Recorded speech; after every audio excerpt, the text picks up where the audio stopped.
When I am waiting in the city, I will pray, I will pray, I will pray for you. As I am moving across the country, I will feel that soul no matter what I do.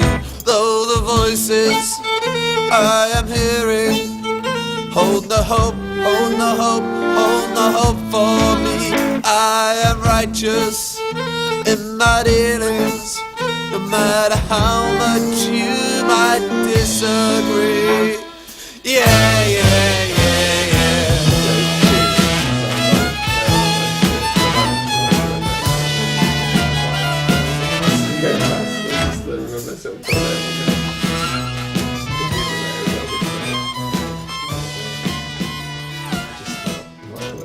When I am praying. Don't want people to know what you like immediately. Yeah, you don't want to come across as the type of guy who high-fives people out of a car window. Yeah. Listen to some dope hip-hop. I go vaguely, that was with Banners, wasn't it? Yeah. And I can remember me and Phil coming outside. Anyway, shall I do an introduction? Yeah. Anyway, right, this is the first edition of the Weirdo World Podcast. I'm your host, Johnny Kowalski, and we're here to talk about the history of the Sexy Weirdos and get some of the some details on the early years. Right, so with me is Matthew. Hello. He's been our loyal drummer since day one, and also we have Mr. Chris Yates, who's been playing bass guitar for us since 2013, I want to say. I reckon, yeah, there was some wedding, the first festival you ever played. Yeah, I think it was We had to go and do 2013. Yeah. Okay. So this chapter will deal with the early years BC, before Chris. Before Chris, or up to the. So Chris, just enjoy your drink. You sit there and wait, and then on the next episode you can say something. Lovely. Right. So yeah. Okay. Let's. Johnny, what did you start to... Because you were playing on your own, weren't you, to start off with? Yeah, well, I'd come off the back of basic... because I'd always... I learned guitar and sort of started singing when I was about 13. I played music a bit before that, but never really took it seriously. I started playing in church, went off to university, fucked that up, and then, sort of had a 10-year period of kind of failing to do anything remotely recognisable with music. I mean, I was in bands that I enjoyed, and we did play gigs and stuff, but it never really amounted to anything. I got really frustrated with that. I was living in Worcester in that period. I ended up moving to Birmingham with a girl. I was doing Johnny Kowalski on my own as a solo project. So why did you change to Kowalski from your real name, which we'll leave unknown? Well, it's a reference to a Primal Scream song. Oh, is it? Yeah. But I like to say that I chose it because it sounds cool. Well, I always thought you chose it because when I met you, you were already starting to do stuff with a Balkan twinge, or that kind of had a European feel, and I've learnt since that Kowalski's the equivalent of Smith in Poland. It's one of the most common Polish surnames, and because you were interested, because you were into Go-Go Bordello and bands like that, weren't you? Yeah. I mean, roughly my trajectory in terms of bands I've been in was hardcore punk, more sort of Sublime style punk. And then I found Go-Go Bordello, and it was really a light went on, and I realised that you could do this mental crossover. And I was really into that, and because a big part of this story, big person in the Sexy Weirdos story who's not here today is obviously John Joe Murray, and I'd sort of been playing casually with him since probably on instruments. Well, occasionally on swings and roundabouts, and in the park late at night.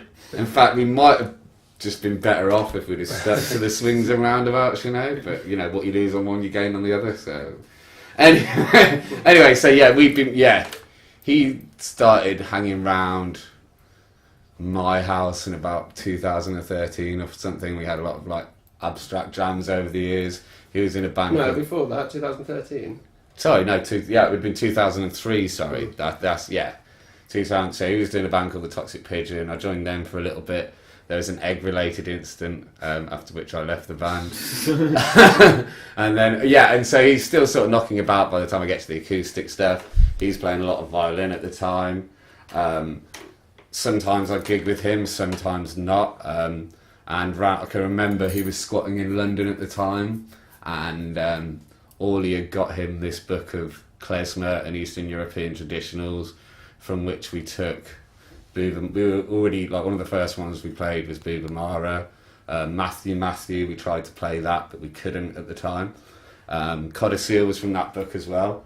So that would have been like 2008, 2009. Because we called that the Magic Songbook for a while, didn't we? Because it was going to generate a hit.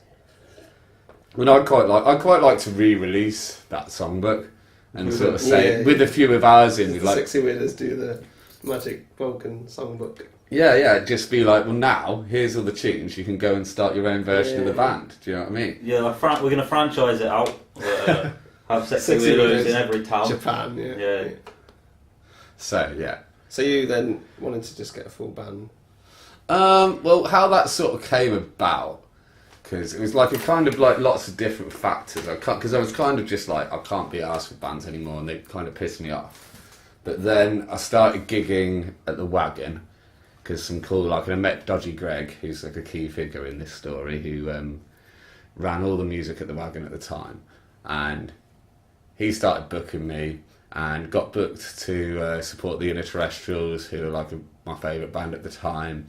And John Joe couldn't do it on violin, but I happened to meet this guy called Phil who could play the tuba, and we sort of said, let's try and see if we could do some stuff together. So we got it together for that gig, and it went all right. People I really respected seemed to really enjoy it. At the same time, I just started working at the O2 Academy. I was working constantly, seeing all these bands that I really fucking hated. And I think that was the key thing. Plus, like, I'd found a place that I wanted to play, and like a crowd of people that seemed to accept it, that made me think, I'm just going to give it one last shot. It's going to be some sort of gypsy punk band. I had this idea that we were all going to wear suits at the time, which I think we started off dressing sort of that Mumford Sonsy kind of way, I guess, in the beginning. Mm. Well, but in like, I can remember it was very like shoddily done. Yeah, because like there was no uniform. It was just like find some old looking raggedy clothes kind of thing, almost. Yeah. Or not jeans and a t-shirt, which is kind of the more recent uniform. Sorry, go on. So for people listening, what sort of year would it have been that the first gig would have happened? First gig would be, it was St. Patrick's Day weekend, 2010. Am I right? And we played at that place in Worcester, the Pig and Drum. We played. Oh yeah, with Lou, yeah. Yeah, we played. The first place we played was the Pig and Drum, and then the next day we played as Johnny Kowalski and the Sexy Weirdos. The first place was the Pig and Drum. Second day was the Wagon Horses. The next night with a couple of bands, ska bands. But I think that first Pig and Drum gig, Matthew, would have been the first time you met John Jay. Because I think the early, Yeah, I met him like at a gig I was playing with, I think. Because if we rewind the clock before we move on and go back to 1994, when I got into drumming because some friends, I'd always wanted to get involved in a band or something, but had ideas about being a frontman and playing the guitar and all that business. But some friends of mine had started a little band at school, and they had been given a little slot between the jazz band and the orchestra at school, and they could have 3 songs, and I could hear them rehearsing, and I was in a German lesson, and at the end of the lesson I ran upstairs, and as I came to the door they were like, Ozzy, which was my known name at the time, and their drummer had just, he couldn't get the intro to they were playing Teen Spirit, Talk Tonight by Oasis, and Word Up by the Gun version. Oh yeah. And so I had to learn some really basic songs, but I'd never really, my dad had a drum kit, and it just happened that I sort of had a little play with him, he was there, And I could do the intro to Teen Spirit because I suppose I'd been tapping along with songs. It was really basic. I've still got the video, it's worth a watch actually. Maybe that will go on the Sexy Weirdo TV one day. My first gig where I'm obscured by this fat guy. And you just see me at the end. But I just remember that was like a massive rush, and then we carried on with that band through school and went through several changes, and then I played when I got to uni, and then I've always just been in bands since then. But shortly before joining the band, I was in a metal band, and we were playing a gig at the Madhouse in Birmingham, and halfway through the set I had a cardiac arrest, and apparently, because I can't remember the day, but I went sideways off my drum stool. Everybody thought to begin with I was messing about, and then people suddenly realised it was more than that. But luckily, I had to go to hospital and had it's not a pacemaker, but it's the same sort of thing, but it's an ICD, so it zaps you. I remember in the early days of the band, because I thought the band would be like this gentle little Mumford instead, going back to I thought about it was the era of Mumford and Sons. It was, yeah, and that was kind of popular, like 2010. guys with beards and wearing old tatty suits and playing like more brassy stuff. And so I thought, well, this would be a nice, because I wanted to carry on with drumming, but because of the heart scare, I thought I was a bit worried about getting back involved and doing like the heavy stuff from the other band. So I thought this would be a little gentle rickety on the side of the snare, sort of jobby, and it was, I suppose, to begin with. I sort of played it, tried to play it a bit loose, but I suppose my tendency is to be a hard rocking drummer. So I think over time we got heavier, but then there was a few gigs where, because of a mixture of like anxiety and my heart being out of rhythm at the time, I kept getting electric shocks. So we'd have to stop the gig, and we've had times where we'd have another musician come in and take over. Like Ilias, who now plays percussion, he was brought on at the Wagon and Horses when it's always after the first song, and there's this chord change in Park Lane Strut where I, for months after, because it happened a couple of times and it was always at the same part of the song, because just after I do the drum solo after the second chorus, and then it goes into, and I was so like relieved because I'm very aware that people are looking if I'm doing a drum solo, and then my anxiety goes up, and also so the heart meter read it as a dangerous rhythm because it got faster. It just zaps me to try and get me back into rhythm, and so I'd have to then usually got to the end of the song, and then I would say, I've got to stop, guys. And one time Jeff, who used to play percussion, jumped on, and that was it. It was just awkward. It just made a mess of it. But thankfully, after an operation involving a laser going through my groin, we are back.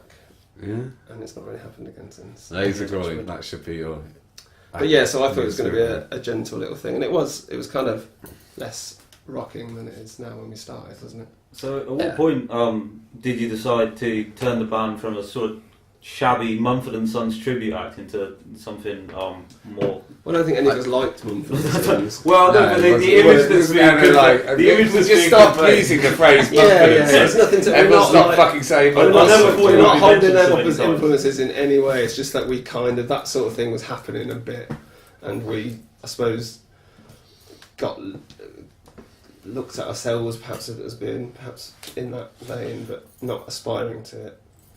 But then it just got naturally heavier for some reason. I think we're all kind of interested in, yeah, like the key members, like me, you, and John Joe are all essentially grunge kids, basically. Yeah. And you always have, like, you do end up like, and I think when you get like a load of blokes go away on tour together, like the macho levels of how you play kind of go up. So it wasn't ever like a conscious thing. But also I think I can sort of remember sort of being like, I think the gigs kind of got more exciting. And that was another thing, that was a big difference, was that we seemed like relatively quickly, we seemed to be playing like gigs where we would get paid, or gigs where there was like 50 people, like 50 people dancing, say, and stuff like that. And I think we sort of responded to that and started making it, like, it naturally became more intense. Well, I don't know if it's true for you as well, but I'd never played to that many people when I first started. Like, we ended up, so probably the big one I remember in the first stage of the band when we still had Phil on tuba is the one at Swingamajig. I think I remember it best because there is some footage online, but there's just this bit where you can just see Phil stomping his foot as he plays it, and you can see the whole crowd like bouncing, and it's got like it's not got the music in the background. It's like part of a little 30-second, 1-minute clip that they put on their website to advertise it. But our bit looked wicked, like, and you do a big show off your pose, and it was good. Like those early gigs when we suddenly started playing to, well, and it wasn't necessarily always the number of people we played to, it was how they responded. I think we noticed that people liked it. Yeah, definitely from a live point of view, which is live point of view, we were really getting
interesting though that the live response kind of like led you to go more down that route than you were previously. Well, I think that's what our natural instinct. Oh, Yeah. Maybe not Phil and, like, say, Simon. yeah. Though, who knows what goes through Simon's head. But, like that, yeah, the majority of the band. Yeah, yeah. Like, I think Phil was kind of. I don't really know what Phil's music taste was, but it was a lot more laid back than ours was. I think. We were like, I think Simon likes the heavy stuff, but yeah, Simon's into his metal actually, but we'd always gone quite epic. I think like the stuff that we were into, like proper, like we were all, me, you, and John are all fans of Godspeed You, Black Emperor, which does now come through in some of the like tracks we stick on the end of the album for a big finale. Like, but there's that sense of drama as well, which I think once we got the bouncing around bit sorted in early gigs.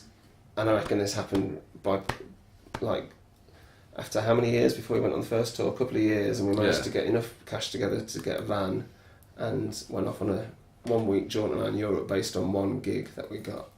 But on the way, we just blagged our way into a lot of other gigs, which meant we played together a lot on the road, like every night in a random place, and having to sort of put a show together based on being confronted with, you've managed to get a little weird gig in Ghent in Belgium with some guy that was a real character, owned a bar, put us on as it, and said he couldn't pay us, and we said we weren't expecting to pay, we just wanted to do something. He said, but I can feed you, put you up for the night, and give you like a pass the hat round, which he did. But he liked us so much in the end because we just played the loud version in this little pub to like probably 8 people or something who were sitting down in the bar to it. But I think they didn't mind the intrusion. Like it was obvious that I think we were entertaining enough and playing together by that point, and because that was on the way back, so it was like towards the end of the tour.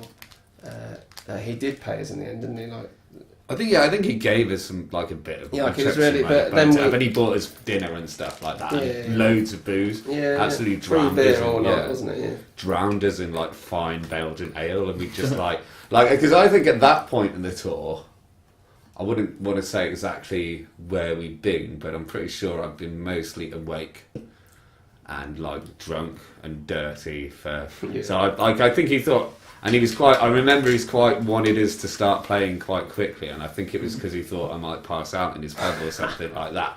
But then he just got into it. That was definitely a turning point. I think that was when we doing that sort of stuff made us sort of realise that we could just throw it together at the last minute. We could go other places with it, but I think there was a spirit of camaraderie there where we'd been through some really interesting adventures together, and I think that brought us together as mates as much as it did as musicians. But I think there is something to be said for that, like in the way that it comes across. Like we look like we're having fun on stage, and that's the key thing I think for an audience, is to feel like the band's not just there because isn't life hard and looking at their shoes and not really, we've always been quite an active band.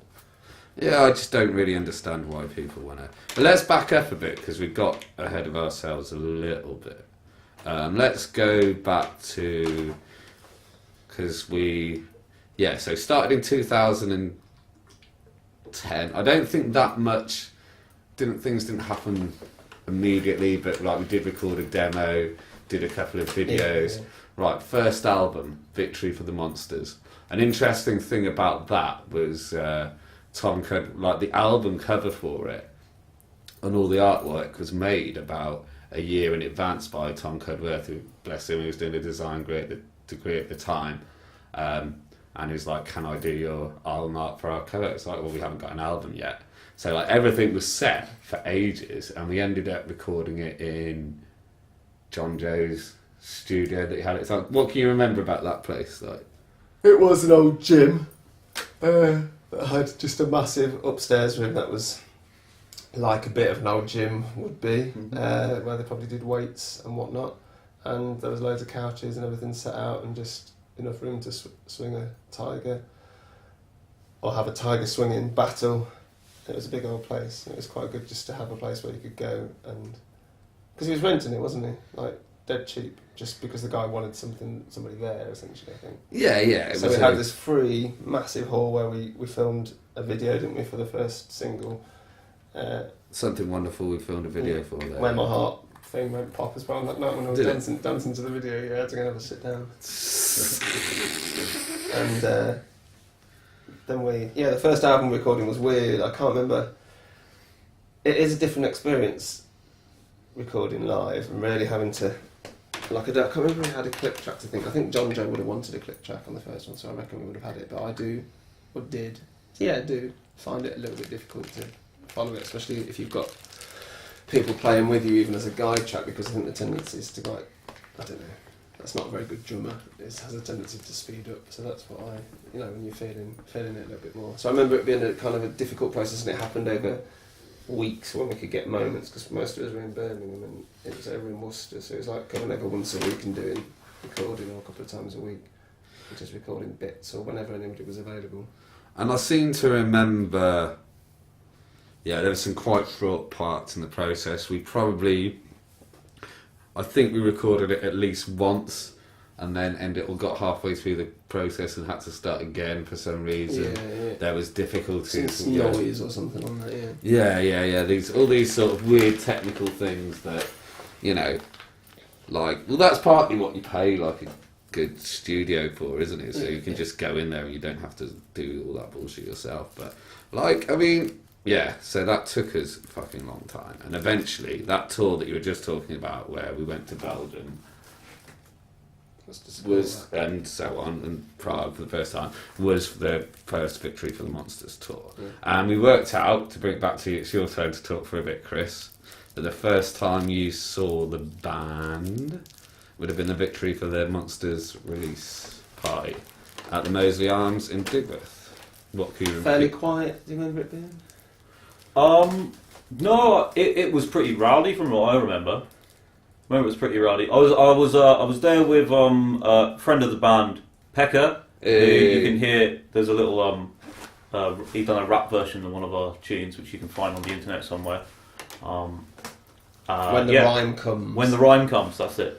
Yeah, so I was there with the best Chinese Finnish MC in Birmingham at the time, and we thought it was really good. I remember he thought Phil was amazing. Really? He was really impressed by Phil. Yeah, That's an impressive man. He's tall of stature. I think I was big old instrument in his hand. obviously it was I'd not really seen a band like that before, to be honest with you. I'd been into some sort of similar stuff. I was really into a band called the legendary Shack Shakers, who are like an American kind of a psychobilly band, but with some sort of they have some weird instruments and kind of some Russian sounding melodies and things like that. So that was probably, it reminded me a bit of that. I thought it was really cool. I think someone had played me one of your guys' songs beforehand, but I'd just been I hadn't really given it any attention. Yeah. But then so I'd heard of the band beforehand, and people were saying that it was a good live band, and I thought it was really good. But people were at your uni. Yeah, so you were at university at the time. Yeah, I was at uni in Birmingham at the time, and I would have been there with some left wing layabouts who had a squat in. Do you want to talk about the squat in the Whitmarley? Well, that was where I first met you. Yeah, and I first met Pekka and various other people that kind of are related to this story. But this is another thing, the weird sort of background to my fucking life at the time. As I was working at the O2 when the band started, that was also my relationship was breaking up at the time. Continued working up at the O2, then I got made homeless whilst still working at the O2 and still doing the band. And in my homelessness, someone was like, "Oh, there's a squat in Sturchley, go and knock on the door and see if they'll let you live there," basically. And I did, and it's this huge and I'd lived in squats before, but when I'd squatted with other people, they chose quite nice buildings that had things like electricity and didn't have running water and didn't have massive holes in the ceiling. But this was the worst squat. I think still probably the worst squat I've ever been in. And the door opened up into this world of mental student activism, and I'd come home from and it was all lit by candlelight and stuff like that, and I'd come home from a capacity gig at the O2 to find these student nutters sat by candlelight plotting how to bring down the guild and stuff like that. And there was some I could write a sitcom about it. It was so, and there was so much happening there, but there was some cool people there, and can you remember the Sexy Weirdos playing that? Yeah, I was just thinking about that, because I remember I'd never had any contact with a sort of squat lifestyle, or people that I knew would talk about politics sometimes, but I was never really confronted with that level of stuff, so it was kind of a real eye-opener for me to be entertaining that world to some extent. I remember it being, it's kind of a and it could feel it could feel quite shady in there because it wasn't that well lit. Yeah, I remember being a bit worried that we were going to make a load of noise near a residential area and just thinking this could end badly. But I've thought that many times during our career. I was going to say there's loads of times where I thought this is going to end, but normally it's in my defence, I turn up and it's all right. And Yeah. I've never gone. I'm not doing it. It's ridiculous.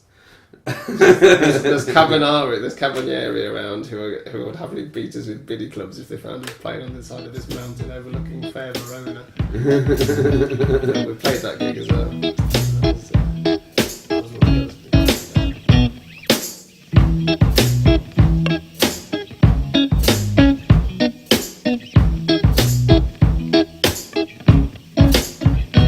So you woke up this morning with the truth around your neck, spent a honest swim through an ocean of regret. Met you in the pick and drum about 3:30, over to the Firefly with all the boys and me. Later you were arguing thin about the war, caused such commotion that they threw you out the door. And I am writing this all down, and you are staring at the ground.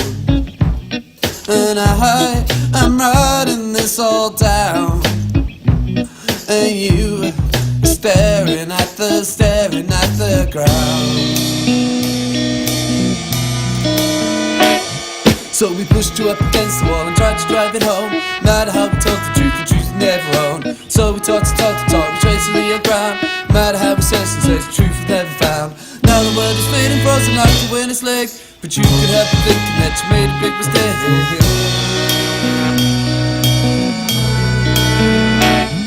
And I am writing this all down, and you are staring at the ground. And I am writing this all down, and you are staring at the ground. Here we go.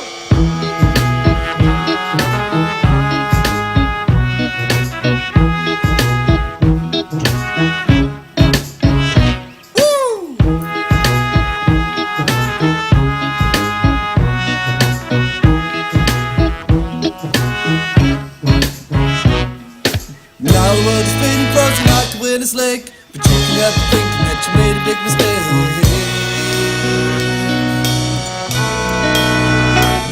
And I am writing this all down, and you are staring at the ground. And I am writing this all down, and you are staring at the ground. I don't know, because well, that was one of the first. That's an interesting JKSW anecdote. Is that for a while? So another thing me and John J did is we did like an improvised pseudo version of the Sexy Weirdos, called the Sexy Weirdo Sound System, and we did about like 3 or 4 squat gigs, and somehow, because this like gypsy music was kind of starting to take off, and you were starting to see like people do like boomtowny stuff in like the Jam in Brixton where we played, and there was this thing called Pandemonium Circus, and Craig's band Retinal Circus, who John J played in. It was an absolutely amazing event, and it was quite exciting, you know. And so where was I going with that? Okay, so somehow contact from that gig, I got a random text from this girl, and she's like, do you want to come and play this? Did your band want to come and play a squat gig in Brighton, and we'll give you like 100 quid or something, and we'll give you some videos. Oh yeah, wicked. And we get there, and they'd squatted like upstairs of a massive Sainsbury's on the London Road. And by the time we'd like set up our equipment, it was ready to go, there was like the police had like shut the street off, and they were like patrolling down the street and stuff like that. And there's people coming across the rooftops to get in and all this crazy shit. And it got to the last song, and John Joe grabbed the mic, and he's like, right, you all need to go fucking mental to this song, because it's probably the last chance you're going to get. The police are at the door and they're going to come in. And like, we played anyway. And like, they didn't storm the place, but I think the idea is they just turn off the sound and the party would just dissipate. So that was kind of what happened after that, and we were the only band that got to play. But interesting enough is that as we were leaving, the police took the name Sexy Weirdo Sound System and wrote it down. So somewhere in a police record of a squat party in like the late 2000s in Brighton, there is the word Sexy Weirdo Sound System. So yeah, like having done that and having lived in squats, because that's the thing, when you live in a squat and potentially a load of bastards could turn up and just throw you out, and like, I have been sort of forcibly ejected once, but once you've gone through that, then just playing a gig in a squat is kind of like fairly easy. But I mean, we played some weird, like the funny look, because we did like round about that time, my good friend Matilda was living on the 28th floor of the Radisson building, which is pretty much the biggest building, or residential building definitely, in central Birmingham, and it's got like floor to ceiling windows and stuff. And the Sexy Weirdos did a gig in there, but I don't think you played that one. Holiday, no. Although I remember getting back from off the plane and had to get like to New Street station and then walking out of New Street and getting a bus or something, and I had to walk sort of past the Radisson, but I had all my luggage and everything. I should have just gone in on the day, but I had no drums. But yeah, so that was, I mean, it's a tiny little flat, there's like 30 people sort of crammed in there, but that we had to sort of smuggle in the back. But she was already on her like last warning, even though she owned the place because she'd had so many parties. So it got known as the shush party because I told the crowd, like, don't clap at the end of songs because that's what's going to cause all the problems. At the end of a song, if you want to show your appreciation, go shh. And at the end of the songs, everyone's going shh. And there's this mass hissing, man. So we played some other weird places. We played in the Animal Sanctuary by then, and there's a beautiful set of photographs of the early members of the band, like, all petting, like, deers and dogs and all this kind of stuff, man. I don't think I've seen that for a long time, those pictures. You should see them. So this sort of time, the original lineup kind of has been solidified. The sort of classic first lineup, if you like. Recorded the first album, been on the European tour, playing all kinds of crazy gigs in England. Shall we just shout out the original lineup? So yeah, do you want to let people know the sort of first, the first proper lineup from the first record? Okay, so on the first album would have been obviously me on guitars and vocals, Matthew Osborne on drums, no bass guitar, Phil on tuba, John Joe on the fiddle.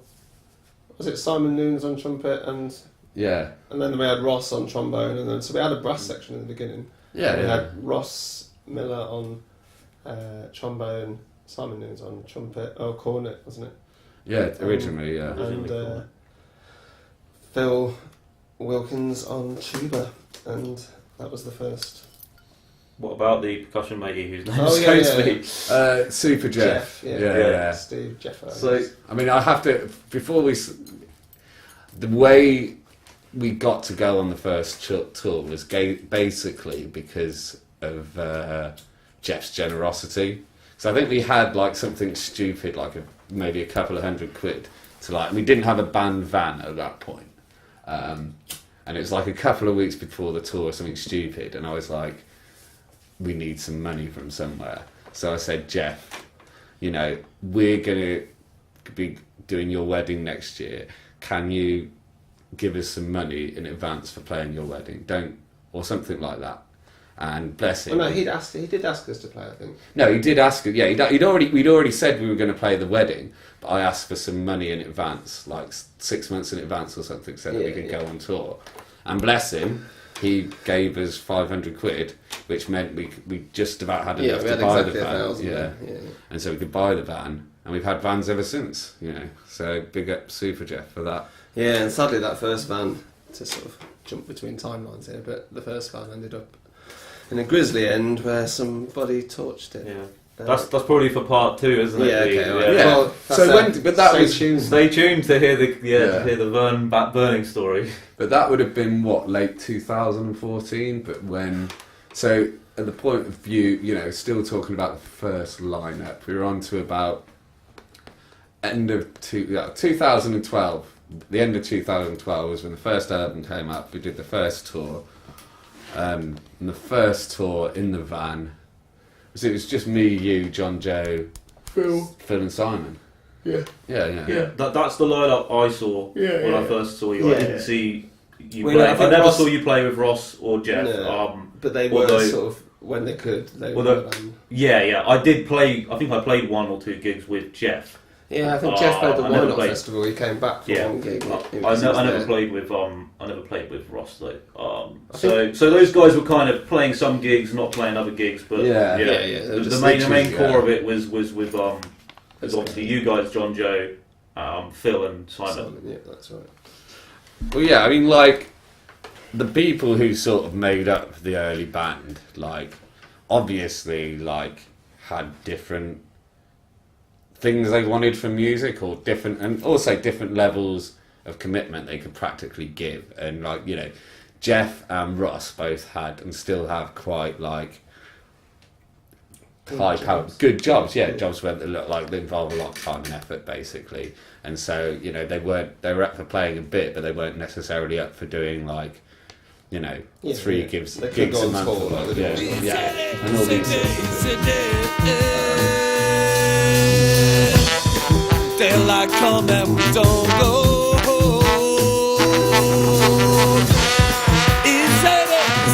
Is it? come and we don't go.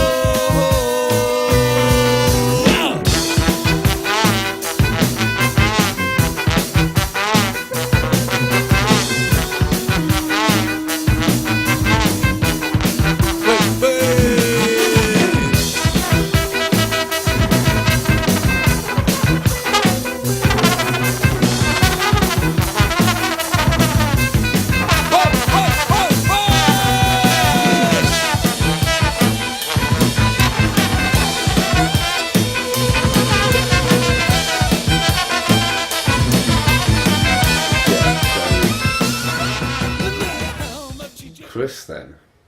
So then, you start to. So I probably moved into this house where we're doing the podcast now. 2013 would it been? Because I think I moved in the same year that you joined the band. I think that would be 2000. Yeah. I thought you'd already living here together, weren't you? Because you played. You invited along just to flesh out the sound, and I think there was a possibility of Phil leaving. Yeah. So in 2012 I finished uni and decided to stay here and got a job and moved in with my friend in this house, and then after a while someone moved out and Johnny moved in. So and you two would play together a bit. So we'd like jam together sometimes and that sort of thing. Yeah. I had bought a massive bass rig because I had a job and I had money after being a poor student for ages, so I had a bit of money, so I thought I was going to try and get back into the music and treat myself to a big bass amp. So I bought my big bass amp, so that sort of like led itself to drums. And Will's drum kit obviously was around, so we had a drum kit and a big bass amp in the you kind of call it the living room, but it isn't really a living room. And so we were jamming quite a lot because we had the stuff there, and people never seemed to complain about the noise around here, or very rarely. So it meant that we were able to play in our house whenever we wanted, really, which was cool. Which I suppose was kind of a sort of 6-month-long audition process for the band. It was the longest audition for a band of all time. Yeah. So basically, the moral of that story is, if you want to join the Sexy Weirdos, you get one of them to move into your house, and then it just sort of happens naturally by osmosis. But I was like, because there was quite a lot of good bands around at the time, that some of which are still with us, some of which aren't, but like, I was just wondering if anyone had any memories. I used to love Sick Boys Club. I always thought they were good. They always came onto this spaghetti western theme tune that they'd done for themselves, and then they'd launch into kind of like a weird scattier Mr. Bungle type thing, I always felt like, because they, weirdly enough, we just started this band with a tuba player instead of bass player, and then we bumped into Sick Boys Club like quite early on, and they had a tuba player as well, and I wondered but it was great when we played together because they were kind of like, I hate to say it, they were like our dads. They all seemed about at least 10 years older than us, and they played a similar sort of music, but not as insane and intense. Yeah. They dug us and we dug them. That was one of my favourites of our bands that we've played around with. Chris, have you got any? Well, from the very early days, I've got to say, like, when I was a student, I wasn't really keyed into what was happening in the local music scene. So, I did start going to some of the reggae nights. That was probably my introduction to the local music scene. So I'd go with the Flow on a Thursday, which used to run at PST, which was a fun night, and Jam Jar sometimes as well, which is like the longest running reggae night of all time or something. So that was how I sort of got into the Birmingham music scene. So the bands from Birmingham that I really like are the ones that I started playing with after I joined the band. So Lobster, Malarkey, but those are probably the two that we played with that really stand out to me as probably really great. As my favourites. But we played with loads of great bands, and like the bands in Birmingham are great on the whole that we've played with. I mean, like there's a lot of talent. There's a lot of people, really getting the best out of it and doing something original. So those two are probably my favourites. I really liked Culture Dub Orchestra and Alternative Dubstep Orchestra. Back in the day, I remember their Hair and the Hounds gigs being really big, really cool. And they were so professional and slick with it. It was quite inspiring, because they really sounded like it sounded like a studio project on the stage. And Lobster sound like that now. When I first saw them, they sounded like a good ska punk band, and now they sound like a CD. So big up Lobster. It's been really fun to watch them. Every time you see them, they've tweaked it a bit and and progressed it forward. But still sticking with the same original type of sound, but just and most of the same members as well. Actually, before the band even started, before the first official Sexy Weirdos gig, me and Phil did a gig at the Adam and Eve on a Sunday evening, and there was about 10 or 15 audience members, but it featured an early gig of Lobster and an early version of Mr. Shankly, who I always really enjoyed them. Elias played the drums for us. He's a percussion player for us now. But yeah, Lobster then, like Charlie, I swear, was like 15 or something stupid. He was far too young to be if in Sick the Boys person, Club were our dads and they were our younger brothers. Yeah. And I kind of still have that, like I want to wrestle their hair a bit when I see them. You know what I mean? And also the mistaking has kind of crept out of the woodwork as well. And they're like, I still really rate particularly the stuff that they've written themselves, but I like the overall feel of the band and stuff. Like, it was good to bring them back there earlier this year. And Ellie ended up playing in the band for about, played trombone in the Sexy Weirdos for a little while. Yeah, I mean, that song, The Sea Captain, that is a killer song, I always think. Go and check it out. It's The Mistakings, The Sea Captain. Yeah. Good.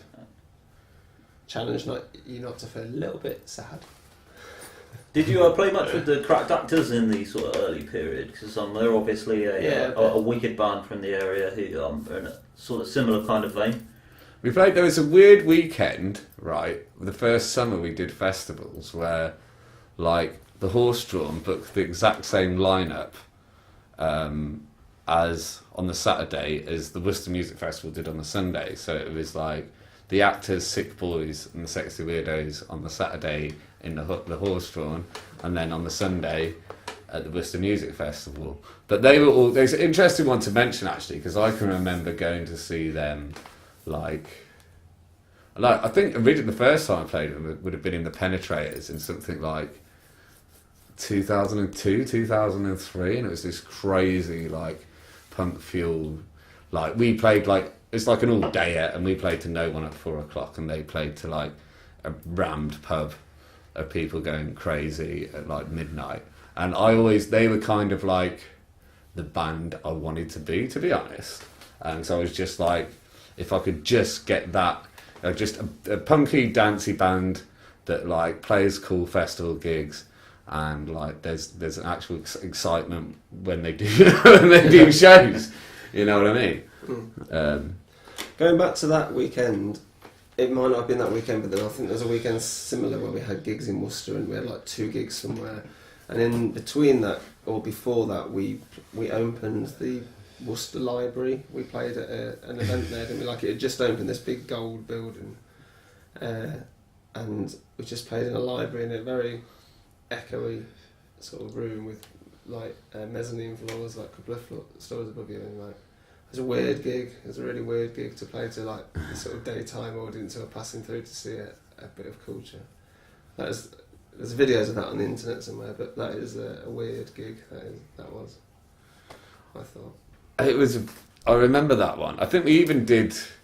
That's another thing we did on the early tours, which we kind of stopped, because the early tours, 2 things were kind of different. Well, we didn't have, like, generally when we've been out the last few times, we've had constant gigs, or, like, pretty much gigs every day bar a day or 2 off, and that means like the gigs that we book now, I've always got somewhere to sleep, whereas in the early days we didn't have gigs every night, and we often ended up sleeping in the van.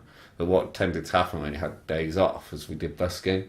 I can remember doing that busking that weekend, and that was it was fun. It was good times, but I think it was good when you had the tuba as well. The tuba was a good busking. Well, you had a horn section sometimes when we were busking, and then you could hear the violin, and I would have just a tambourine or something, and it was all right. Like, you didn't really, your guitar probably was drowned in that, but you could sing a little bit. Yeah. But it was good to have. I think we've done good busks though over the years. We've had some time where we've had a lot of fun with it, and people have enjoyed just the spectacle of 5 prats knocking about in some European, looking unwashed and unwell. I remember when we busked once in Trieste. Is that how you say it? The Italian? It's like an Italian town. It's like on the border with Slovenia. Where that officer work was up in the morning. Yeah, and we did some busking. I think we probably got moved on by the police a bit in that town. It wasn't that busking friendly from what I remember, but remember we were playing in some road in the middle of nowhere, and this guy came up to us afterwards and said, "Are you guys like performance art students or something?" He thought that we must be trained in dance or something, which I thought was amazing. It's one of the best reactions I've ever got off a random person. But if all you're so weird, it must be some kind of interpretive dance project or something. It's really interesting doing that sort of thing on tour, though. Like, busking on tour is really interesting because you sort of meet random people in the street. We met a magician in Monaco sort of area, Monte Carlo or somewhere like that. Yeah. And we played whilst he balanced things on his chin. Endless amounts of things he could. Magic John. But that's getting ahead a bit. Yeah. Sorry, So where are we? This is all on episode 2. So we're in the time, around the time I joined the band, which would have been we're 3 coming years up, in or so after the first record. We're coming up to like 50 minutes now. We can carry on, or we can. Yeah, we'll just go. So we just sort of continue to get. All right, so let's. There'll come a natural point where we can go. Ooh, and then the man walks into the room and he had a gun. Stay tuned for episode 2. So Okay, so let's come on for another 15, 20 minutes or something. Yeah, we'll just continue on. We'll continue on chronologically and just see when we run out of steam. I think so. Let's go back to the point of you joining the band, Chris, which would be 2013. I remember your first. There was some some bad things, but so your first gig, if I'm correct, was Jeff's wedding. Yeah, was it? I think we were supposed to do a gig the day before in Manchester, in Middlesbrough or something, which got cancelled on the way to the gig. Oh yeah. So I basically Johnny asked me to play with the band initially for a couple of gigs to sort of fill in, because I think Phil couldn't make a couple of gigs. So I kind of had to learn the set pretty quickly and turn the tuba parts into bass parts. Because obviously I play bass guitar, and that was pretty challenging for me because I hadn't really. This is the first proper band I'd ever been in. Previously, I'd played bass with a samba band, which was an all percussion thing. Yeah. I ended up mainly playing a go-go bells and that was kind of the most serious musical project I had done up till that point. But obviously, I think it was harder probably for you as well in the beginning because we'd just pretty much written the second album by that point. We had all those songs that we were trying out live, so you had a bunch of songs that there was only really you just had to learn it by playing. But I suppose in some ways that probably freed you up to not quite have to do what the tuba does if it wasn't written in stone. Well, I mean, I didn't know whether I was going to be a proper member of the band at first, so I was just thinking about getting through the first few gigs. So we were supposed to do a gig in Middlesbrough, and my first gig, I believe the gig was cancelled midway to the gig. And it was really hot, wasn't it? Yeah, we were all crammed into the van. I think we got about halfway there and then I had to turn back and come home. So that was my first experience with the Sexy Weirdos. I think the following day we went to play Jeff's wedding, which is obviously where you got the money to buy the van, and we went there, and that was my first gig, and it was pretty nerve-wracking, to be honest, but I mean we just about got through it, and I don't know how many rehearsals I'd had at that point, probably like, I don't know, 2 or something. Probably. But that gig would have been with Phil, wouldn't it? Or was Phil there? Phil was there. I think he was. I think we met him there or something. Yeah. Yeah. So I don't think he. Yeah. I think he played with us on the day. Yeah. So which was obviously strange for him to. Can we talk about what happened afterwards? There's one. Well. Yeah. There's one let's just before we get to that point, I just want to say one beautiful anecdote about that gig was that there was. It was like Jeff's granddad or something, and this man was like 76 years old, and he'd never danced before in his life. Really? Apart from that, and he danced to the Sexy Weirdos at Jeff's wedding for the first time in his life. And I just love the idea of this guy, end of the Second World War, refuses to dance. All these New Year's Eves, his own wedding, refusing to dance, but we finally broke him. Not doing a first dance. But then, as it was a wedding, people were quite drunk. Does anybody else want to? There was a punch up after a wedding. There was an interband punch up which involved. It was all just drunken silliness, and then So it was quite the first gig. And some people in the van getting a bit hysterical about it all and blowing it miles out of proportion. Without naming names. This was back in the period of the band when the band members' girlfriends would often accompany us to gigs, which doesn't happen so much these days. No. And it was quite a first introduction to the band. First gig's cancelled halfway there. Second gig, we do the gig and get really drunk, and then it kicks off a bit on the way back, and it's an event. It was an eventful journey, and to be honest with you, there hasn't really been that's probably the gig that had the worst aftermath of any of the gigs. So I got the kind of drama gig out of the way with the very first one, and I believe after that the next one was a roaring success at that festival in Worcestershire. We played 2 gigs that day. We did a wedding in the evening that you didn't go to. Yeah. But you did the festival, and the festival, we always say that it doesn't rain when we played the festivals, and I think that largely holds up. What's the name of that festival? Non-stop. So we played there, kicked ass, and then it started raining as we left to do a wedding, and when we came back everywhere was just caked in mud, and we went down in our suits to see what else was going on. I remember walking down that path in all the mud and it was just mud. It had turned to mud overnight, and we just walked down in our wedding suits. I just remember that was quite a good image, and that was the last time Phil played with us. That was his last gig. And at that gig, it was a Jewish wedding, and so when we played the klezmer numbers, they got John Joe on a chair, and then they had him up, so just a big group of people holding John Joe up, and I think he stood up on the chair, but that might just be in my imagination. But let's just say he stood up on the chair and they span round and he played Codicil, and we went mad. I just would like to go into detail a little bit more about that day. Is that it involved, for whatever reason, we decided to go to Nostock, wake up there, drive to the wedding venue, which I think was fairly near Nostock, Ross on Wye, so it wasn't too far. Had to set up all our stuff and the PA, go back to Nostock, play a festival set, and then play not one but 2 wedding sets. And it was apart from Jeff's wedding, which had obviously been a roaring success, it was the first time he'd done it, and it was I think it was probably the biggest wage we got to that point. And I think we pushed a look and just sort of thought we'd ask for what a normal wedding band, or just a little bit less. No, I don't think. Well, yeah, but it's ungentlemanly to talk numbers, isn't it? But it was definitely it was, and you know how concerned I am with gentlemanly behaviour. I insist upon it at all times. But yeah, I basically I was very proud of the band that day that we managed to do it. I remember one particularly, and that thing with John doing the Jewish dancing, lifting John Joe up on the chair and him on his violin.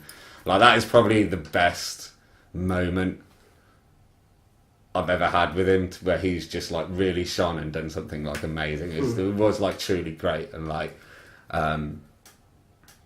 Yeah. So shortly after that, Phil leaves the band and you become the bass. Yeah, I'm the bass player. And really, I suppose that's probably where you could leave it for.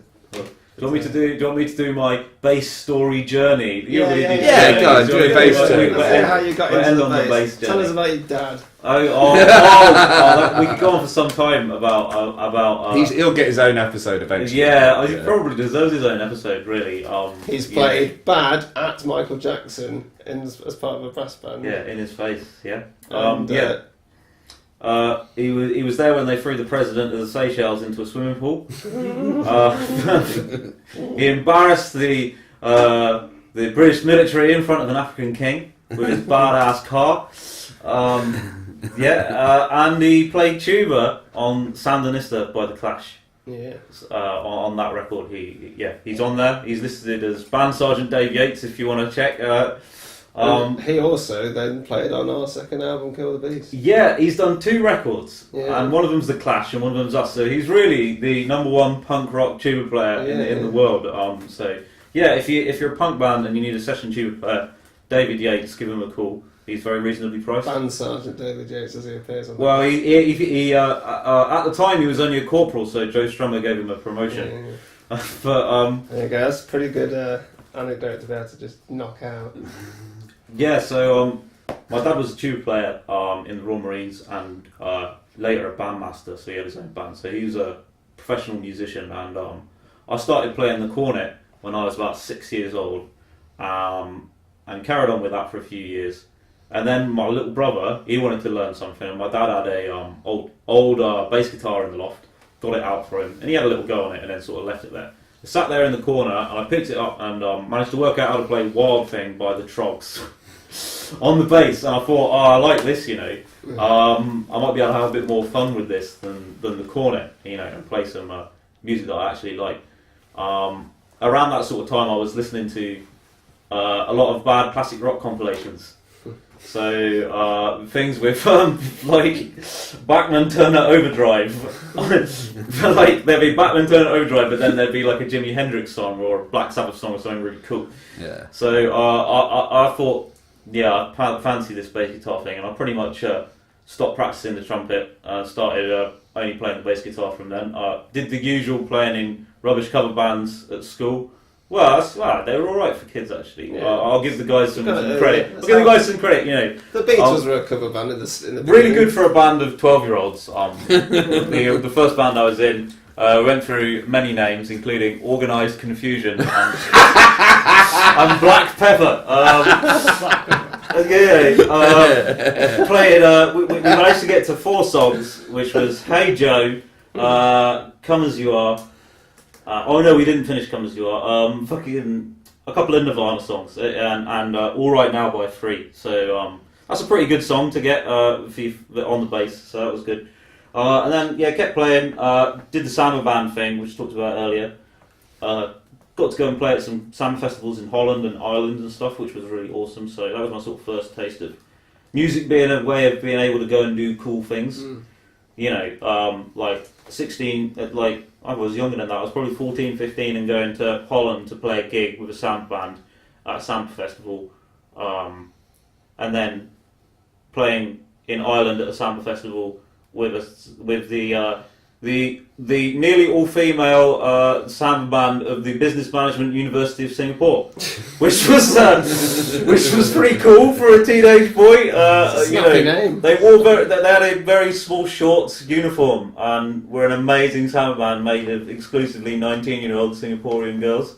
Wow. Which was pretty cool. So it made me realise that there's something to this play of music like you might girls. I don't know, you might get to go to interesting places. So then I went to uni and I kind of had ambitions of playing with doing a band or whatever, but I brought all my gear and basically I didn't really meet anyone who was that bothered about playing, so I kind of let it fall by the wayside. Did a few little things. Did an incredibly bad gig after my first few months for the Afro-Caribbean Society of the University of Birmingham.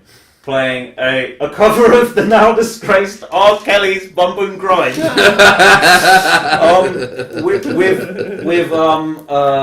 Leander, who you know, on guitar, and he wrote me into it. Actually, he tried to get Darcy, whose friend was, to play bass, and he knew better than to do it. So he asked me, and I said I'd do it because I thought it would be cool, and it totally wasn't cool. We also played with an Argentinian keyboard player who turned up on the day, and we'd never played together before, and we had to play these covers, and they paid for this singer to come from London to sing this R. Kelly song. And it was, and the drummer couldn't They get... paid someone to go. Yeah, they paid someone to come. They didn't pay us anything. And to do the Afro-Caribbean Society inaugural event. They had the speed dating. We were there watching the Afro-Caribbean Society speed dating. After which we played an extremely bad cover, guitar, bass and keyboards with no drums, because we were supposed to have keyboard drums, but the drummer tried like 4 times to remember the keyboard drum thing he had to put in to play it. So there's a whole room full of people waiting while he tries to load the drums up 4 times, completely fails, and we have to proceed with the song without drums. It was absolutely diabolical. And that really convinced me to hang the music up for a few years, so didn't really do much after that for a bit, until I decided to get the bass out again, bought a big amp, started jamming with Johnny, and then, yeah. Became a Sexy Weirdo. Got into the Sexy Weirdos, and, you know. I think that, like, because I've never actually thought about it till now, but all of us had some musical people in our backgrounds. You obviously said about your dad. My dad's played organ in church since I was a small child, and my parents got me my first lessons. They bought me instruments and stuff. But I think and you know, your dad had a drum kit, yeah. So it's like being around music. Like it just shows how much does like.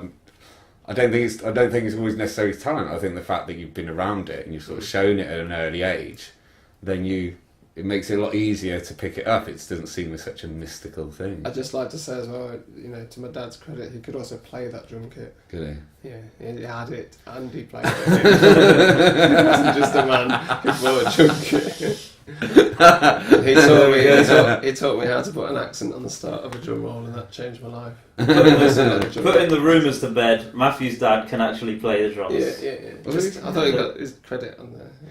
We've often talked about the dad band. We can get all our dads, the daddy weirdos. We give an organ, a drummer, and a bass player. Yeah, a tuba player. The Doors. Yeah, man, the old Doors. The creaking doors or whatever. Yeah. So on that bombshell, shall we Yeah. draw a line under this particular chapter? Okay. I think so. Yeah. Well, everybody, thanks for listening. It's been a really interesting trip down memory lane, backwards and forwards a bit, but I hope you've clung on there. All right. Anybody got any last thoughts? Stay tuned for episode 2, the van burning. Yeah. Peace out.